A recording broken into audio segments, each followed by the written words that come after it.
Celebration. All across the universe, celebrations were happening as the Albeana were defeated. UV had single-handedly chased them away with his newfound power. As the universe celebrated with fireworks and various festivals everywhere, the Madoyan insurance leadership had a big banquet in Docdoron Castle. Everyone was in a great mood and eating and drinking and being merry with each other. Ren of the Docdoron could at last get back to one of his favorite pastimes, drinking warm wine. The men and women of Guyana and Docdoron danced and sung as they survived and won against a very powerful foe.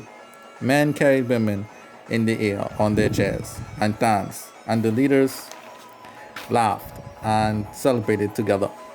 Red X had proven his worth to Gina and Hall, who accepted him. Kay Johnson was made a real and proper general under healers by Garvin, and Kay was brought to tears. Kay's friends, Fort, Shah, Gar, and now Garvin, cheered him up and shouted for joy. All this and more was happening. Spice meant to talk to his former counterpart from the First Great War, Antioch, to ask him a question. So, how does it feel to be alive and on the winning side?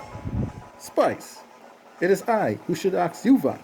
Remember, you died in that battle, not me, replied Antioch, as both men laughed and shared a toast together. Randall noticed Belinda standing in the corner alone, sipping a cup of wine. So he went to make a move on her. My lady, how beautiful this night of victory is, but it shouldn't be compared to your elegance. Oh? Well, thank you. But she starts to move and walk away. Before you flirt with a snake, you must ensure that she is not poisonous. Belinda left Randall speechless. Just what exactly does she mean by that? He thought to himself as the party raged on. Elsewhere in the banquet hall, Garvin went to confront Munter, as he was strangely absent in the last battle. Where were you, Munter? You not only fought with the Guardians, but you also ran away with them. You were a no-show when our Lord needed everyone on hand. Even Our Lady Indy fought. I know that Guardian has a mixture of insurance, Kichu, and Madonian forces in their universe. I'm starting to think. Van Monta cut him off and said, Lord, you be one without me, Garvin. I retreated together with Master Carl's forces because if I did went to Docdoron, then the enemy would have gotten to us much sooner than we did. We would be unprepared for that. It's a celebration. Now have fun. Then Martha left the hall, and Garvin noted that he called the Guardian Emperor by his first name in a more formal manner than most Docdoran would. I know something isn't right about Monta. I just know it. And they got to do something with these Guardian forces. As the party continued, Hall shouted out loud as he was drunk, Now we take the fight to Albeana! Everyone yelled and in agreement, as did Carl. Carl wanted to expand his power and reach in all the universe, and he was in the position now to use the Docdoran to do so.